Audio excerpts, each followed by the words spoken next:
አትሰለፉ።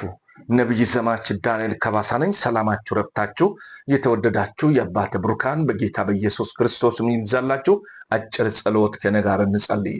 ሁሉ የምትችል ዘላለም አምላክ እግዚአብሔር ቅዱስ ምድር ዳርቻ ፈጣሪ ስግደት ላንተ ይሁን።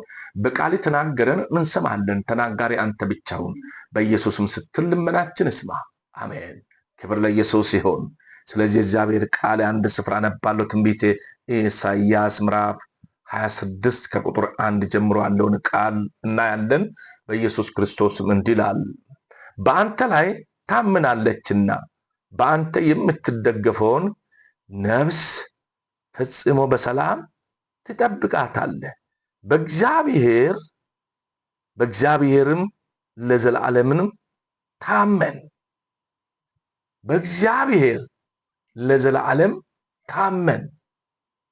የዘላለም መታመኛ ዛሬ እግዚአብሔርን አድርግ በሚል ሐሳብ የእግዚአብሔር ቃል እያየን ነው።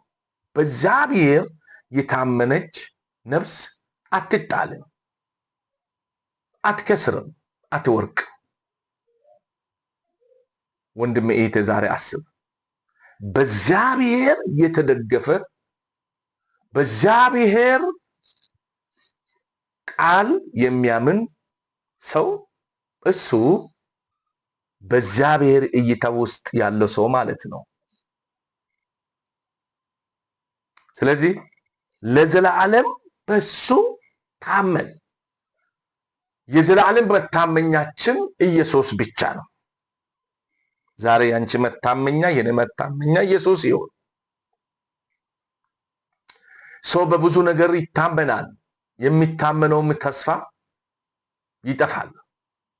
ነገር ግን ዛሬ እኛ ገብቶን የምንታመነውን አምላካችን በእውነት ይሄ እድል ሰጥቶ በሱ ለሚታመኑ ፈቅዶ ለሚመጡ ሰዎች ሊቀበላቸው፣ ሰላም እረፍት ሊያበዛላቸው፣ በበረከቱ ሊጎበኛቸው፣ ከውርቀት ሊያነሳቸው፣ ከበሽታ ሊፈውሳቸው አባታችን በመቅደሱ በዙፋኑ ላይ ክብር ይሆንለት። ስለዚህ ፈጽሞ በሰላም ትጠብቃታለህ። በእግዚአብሔር ተደገፍ፣ በእግዚአብሔር ታመን። የምንታመነውን ነገር ዛሬ እየመረጠን እየሄደን ነው። መደገፋ እግዚአብሔርን አድርገሃል። እሱ መደገፋ የሚያደርግ ሰው እንደማይወርቅ ታውቃለህ። እሱ አያፍርም፣ እሱ አይከስርም። ስለዚህ በኢየሱስ ክርስቶስ ስም ዛሬ የቃሉ መልእክት አንድን ሰው እንደሚያገኝ አምናለሁ።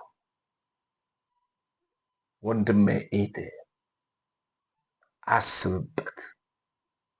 እሱን መታመኛ ለሆነች እሱ በሰላም ይጠብቃታል።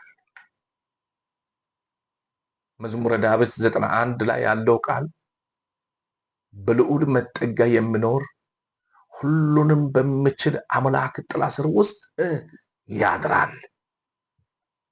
ሁሉ በሚችል አምላክ እግዚአብሔር መጠጊያዬ ነው እለዋለሁ አለ። አዳኜ ነው እለዋለሁ። ምገርም ቃል እኮ ካሰቃቂ ቸነፈር ያድነኛል፣ በላባዎቹ ይጋርደኛል። ወንድም ዛሬ በእግዚአብሔር የሚታመን ሰው እርዳታ ያገኛል። ከማን ዘንድ? ከእግዚአብሔር ዘንድ። ዛሬ እርዳታ ርቆብኛል፣ የእግዚአብሔር እርዳታ ለምትል ዛሬ እነግርሃለሁ። በእውነት የእግዚአብሔር እርዳታ ወደ አንቺ ወደ አንተ እንዲመጣ ትፈልጋለህ? ዛሬ መልካም አድርግ።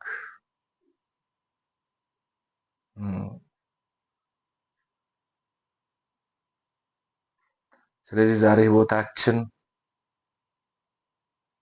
በእግዚአብሔር ቃል ላይ የተመሰረተ ይሁን። በሱ የሚደገፉት አይወርቁም፣ አያፍሩም፣ አይከስሩም። ሌሎች ይከስራሉ ብሎ ሲጠባበቁ እነሱ አይከስሩም። ይጠፋል ብሎ ሲጠብቁ እነሱ አይጠፉም። ከፍታ ወደ ከፍታ አይኖቻቸው እያየ ይሻገራል። ክብር ለእግዚአብሔር ይሁን። ኢየሱስ ክርስቶስ ጌታ ነው። ይህንን እድል ሰጠን፣ እግዚአብሔር ይመስገን። እሱ በሰጠን እድል ልንናገር ልንሰማ ችለናል። ክብር ለሱ ይሁን፣ ውዳሴ ይሁንለት ለዚህ ጌታ። ይህንን እድል ያላገኘ እኮ ብዙዎች አሉ፣ ብዙ ህዝብ ያለ፣ ብዙ ትውልድ አለ። አንተ ያገኘውን ሰላም፣ አንቺ ያገኘሽን እረፍት ማግኘት የሚፈልጉ ስንቶች አሉ። ዛሬ ደስ ሊል ይገባል። ጌታ ልታመሰግን ይገባል።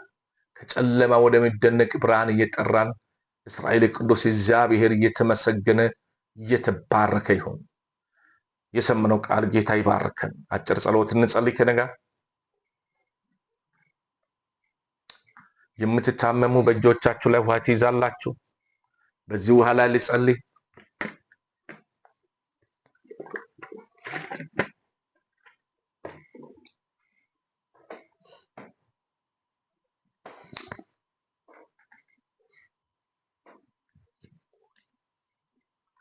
በዚህ ውሃ ላይ ልጸልይ። እግዚአብሔር ድንቅ ያድርግ። እግዚአብሔር ታምር ያድርግ። በዚህ ውሃ ክብሩን ይግለጥ እግዚአብሔር፣ ታምሩን ይግለጥ እግዚአብሔር በዚህ ውሃ።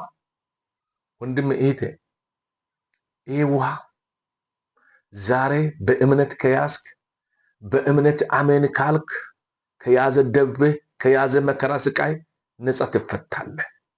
በእውነት እልሃለሁ። እንጸልይ። ሁሉ የምትችል ዘላለም አምላክ እግዚአብሔር ቅዱስ ምድር ዳርቻ ፈጣሪ፣ ስግደት፣ ውዳሴ፣ ክብር ላንተ ይሁን።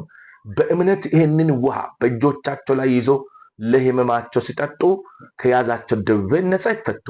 ጠላት በእነሱ ላይ ያሳወጀ አዋጅ፣ የካንሰር አዋጅ፣ የስኳር በሽታ፣ የግፊት በሽታ፣ የጨጓራ በሽታ እግዚአብሔር ነጻ ይፈቱ። ጠላት ካሳወጃቸው አዋጅ ፈጽሞ ይፈወሱ። በኢየሱስ ስም እንቅልፍ ያሳጣቸው፣ ከሰው በታች ያደረጋቸው፣ በሀሳብ ውስጥ የከተታቸው በሽታ ለቆ ይሂድ። ከዚህ ሰዓት አንስቶ ስራ ያጡ ስራ ያገኙ። ትዳር ያልመሰረቱ መልካም ትዳር በሮች ይከፈትላቸው። መስርቶ ያሉ በጭቅጭቅ ውስጥ ያሉ ካሉ መታረቅ ይሁን። የትዳር ጓደኛ ይዞ ዕለት በዕለት በጭቅጭቅ ውስጥ ያሉትን ጎበኛቸው። የትዳር ጓደኛ ይዞ ያሉ ጓደኝነት ጊዜያቸው ሳይፈተን በሰላም የደስታ ቀናቸው መቀበል ይሁንላቸው። እድሜ ተቀጥሎላቸው መንገድ ላይ አይቅሩ። በኢየሱስ ስም አይቅሩ። ማንኛውም ነገር ጀምሮት ጅማራቸው ፍጻማቸው ያማረ ይሁን። የነሱ ነገር አይደፈርስ፣ አይጨነግፍ። በፍርድ ቤት ቀጠሮ ላላቸው በኢየሱስ ክርስቶስም ድሉ የነሱ ይሁን። በእውነት ላይ ነው አንተ አባዬ። እውነታቸው በረከታቸው ልንጥቅ የሚያስብ ለጠላት አሳልፍ አትስጥ። መልካም ይሁንላቸው። አሜን። ስሉ ታሪካቸው ቀይር። ስለሰማን ከፍ በል። በኢየሱስም ስትል ስማም። አሜን። ይህንን ውሃ ጠጡ። ከዚህ ሰዓት ጀምሮ የእግዚአብሔር እርዳታ ፈጥኖ እናንተን አግኝቷል። መልካም ውሎ፣ ሌሊት፣ ምሽት ይሁንላችሁ። አመሰግናለሁ።